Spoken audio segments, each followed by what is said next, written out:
LA?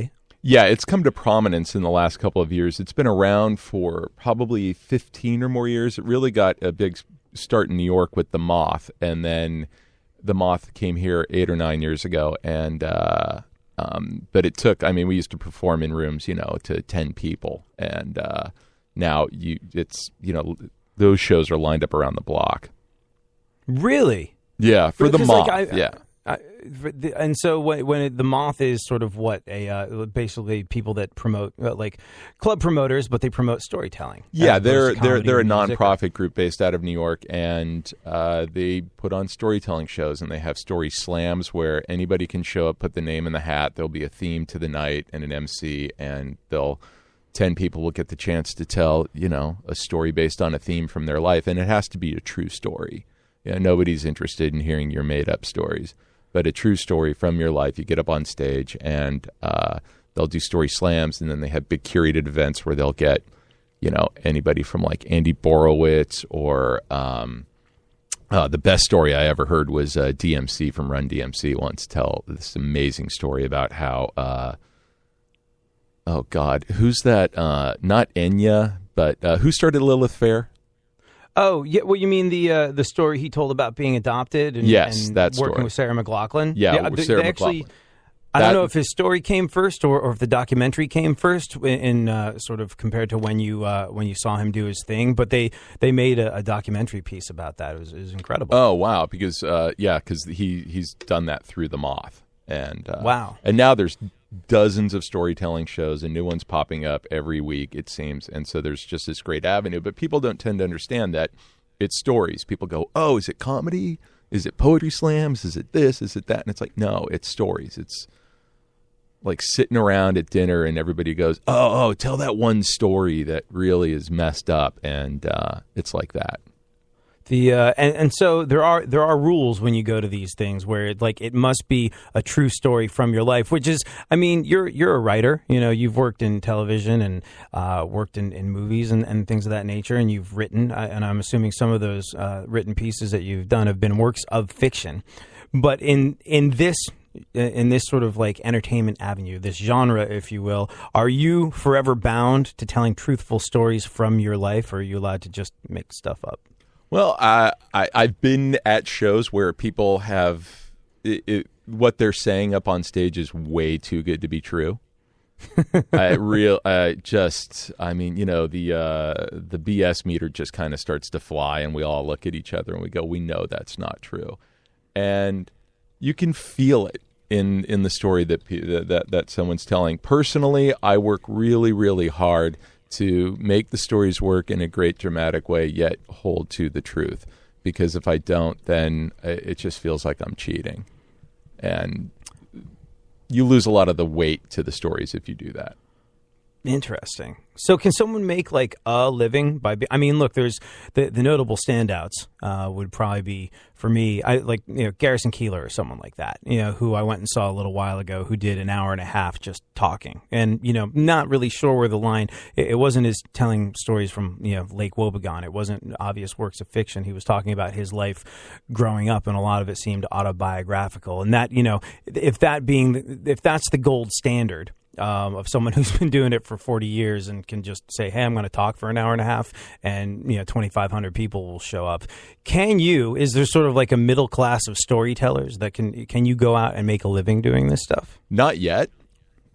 I mean, you either have Garrison Keillor, David Sedaris, and Henry Rollins, and then there's pretty much all of us who it's which is like comparing yourself to Led Zeppelin, the Rolling Stones, and the Beatles, which right. That's who those guys are. And then the rest of us, we're not even one-hit wonders.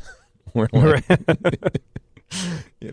and so there is not that yet. But I've been working with another storyteller, and we've developed a show that we would like to tour. And it takes a lot of work in trying to, and it requires other storytellers to be working with us. And we know a lot of great people, but in order to get people to do the work, it's a little bit like herding kittens, like trying to get people to do this has been, everybody wants to do it, but it's really hard to get them motivated to do all the work when, there's really not a lot of money or any money involved right now. But we're hoping to change that because it has become so popular that it's ripe for it. And I think that there's a lot of communities out there that if they got exposed to it, they would really love it. Yeah, I would imagine it's kind of hard work right now doing it because, well, it takes a lot of initial heavy lifting in that everybody that could potentially be involved in it is someone like you, where this is not your day job. You have other things that you got to do to, eat and pay rent and things of that nature. So dragging folks away from what they're doing to make a crust for themselves and going like, hey, you want to do this thing that's incredibly gratifying, but essentially at this point, just a hobby and devote a whole lot of time, effort, and energy to it. Like, I think everybody on the surface of things would probably want to go, oh, cool, that's awesome, yes, and then the reality kicks in and it's a little tougher. It kind of it's interesting because it's so much like music in that what it needs is a couple of people willing to starve, get in the van, and sort of kick off the scene a little bit. Yeah, that's exactly it. And I mean, how many bands break up before they get anywhere because you're trying to hold personalities together? Right. I remember years ago I had friends who were touring, and I called them up after a few months, and I asked them how it was going, and they're like, they basically renamed their van the Hate Machine because they just couldn't stand being around each other anymore. So it's tough work because artists are so emotionally well balanced and know how to get along together so easily. We'll discuss the ins and outs of storytelling with Sam feirstein more when we return. Stein. Thank you so much for Stein. Yeah, right. Did I get it wrong the third time? Damn it! Yes.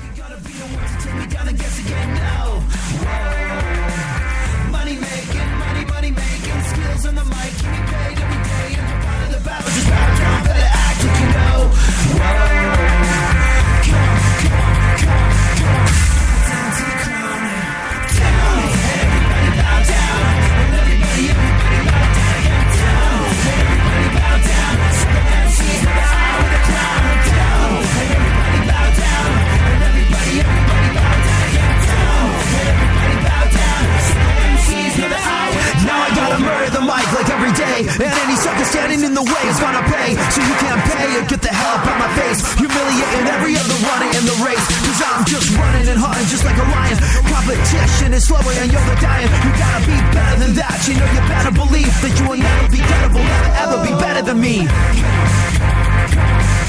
Bow down to the crown. Down. And everybody bow down. And everybody bow down. Down. And everybody bow down. So the MC's with the eye with the crown. Down. And everybody bow down. And everybody bow down again. Down. And everybody bow down. So the MC's with the eye with the crown. Whoa, whoa, whoa, whoa, whoa,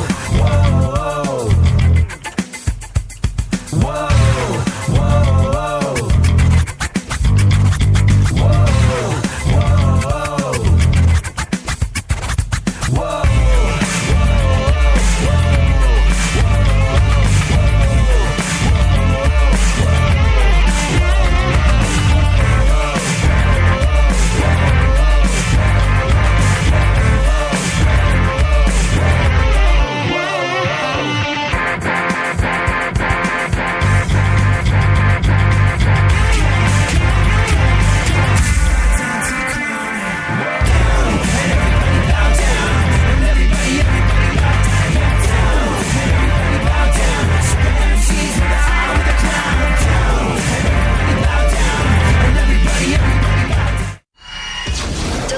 Fascinating subjects, interesting talk, and boobs and fart jokes. AD on iHeartRadio. Let's go, talking that mess, better act like you know.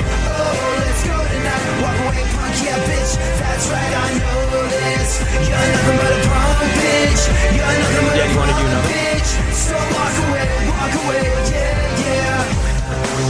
You've been talking about me for a long time. So, where can people follow Sam on Twitter? Sam.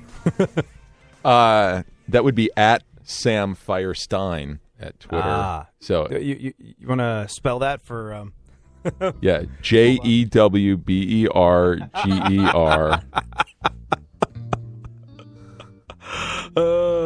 At the it's SAMFEIRSTEIN at the Twitter. At the Twitter, yeah, my tens of. It's look, I've added no one. Yeah, it's interesting about sort of Twitter and social media in general. Only because it gets to the point where it's frustrating, and this leads into my next question about the storytelling scene, about how you effectively promote it. But the thing that gets aggravating about sort of all forms of social media, whether it be Facebook or Twitter or what have you, is you spend time amassing a certain number of followers. You know, like on Twitter, I've got what is it? Hold on, let's see. It's nothing earth-shattering, but it's nothing to sneeze at. 22.6 thousand followers. That's a lot, I guess. But if I put out, that's not Kim Kardashian a lot. It's close. But if I tweet something that I believe is really, as the kids would say, fire. If I drop something that's truly fire on Twitter, it'll get sort of like 20, 30 favorites and maybe sort of like 10, 15 retweets. And it's just like, I think because they being the people that form social media conglomerates, want you to pay for it. They're like, okay, quick, amass a following. Now pay to access that following. It's like building up a mailing list and then having to pay every time you want to use it if you want to reach more people than that, which is frustrating in and of itself, but especially frustrating when you are part of a fledgling scene like storytelling, the way our guest, Sam Feirstein, is. Wow. Now, see, got it right. There you go. When you are, say Sam has a show he wants to do. He's going to go out and play or go out and tell stories. And by the way, how many do you do in a night? How many shows will I do in a night, or how many stories will I do in a night? How many stories will you do? Usually there's some shows that I'll do 2 stories at, but usually you're performing with other people and you tell one story. Right. Well, and I think I think what's kind of interesting is the fact that you can do these things where there's people lined up around the block, at least when it's going through the folks over at the Moth, is it? And if you talk to any guy in a band, it's incredibly hard to get 50 people in a room to go see you do whatever the hell it is you're going to do. And that getting from 0 to 50, like how do I put 50 people in a room? Which, it doesn't seem like a lot, but when you're first starting out, is a bit of an insurmountable task. It's a little crazy, and it's building that sort of spark from which a humongous fire can spring is probably the hardest part of any entertainer's career, I think. And for the storytelling thing, how do you think it got to the point? Was it Twitter? Was it Facebook? Was it some form of social media? Is it the KCRW appearances that you do on public radio? What is it, do you think, that's driving people to go sit down and listen to you? Why are they getting off the couch and going to a club to watch you tell stories? Well, I think it really is because a lot of the storytelling shows that I do, it's like we're very lucky if we get 50 people in the room. And the Moth has such a built-in following because they've been around for 15 years and they know how to promote themselves very well. They do a lot of tie-ins with NPR and KCRW and radio stations like that, and they get promoted shows. And so they help drive traffic to the venues. And so the people aren't coming out to see any specific storyteller. What they're coming out to see is the experience of storytelling, which is very different. So the Moth then becomes the product, and they can just swap any of us in and out of it. So, which is, great for them, and it's great because, I've done Moth shows where I'm in front of 500 people, which is fantastic to be able to perform in front of 500. There's always incredible energy in the room, and otherwise, because like I'm in a town like Los Angeles, where every night of the week, it doesn't matter what night it is, you have 50 to 100 other things that you're competing with. And so why should people come out to see X? And so if the Moth, they always put out a quality product, but then, the Sam show, who the hell is this? Why would we go to that? And you can't, even drag your own parents out, then, it becomes very, very difficult. And, that's why, things struggle, or that shows pop up and they're around for a little while and then it just becomes too much work and they kind of die off. And you just kind of have to really love it and be wanting to do it more than anything else, And do you? Like, out of all the things you do, is this your favorite? Oh, by far. By far. I love writing and I love a lot of the things that I do in life, but there's really no greater moment than when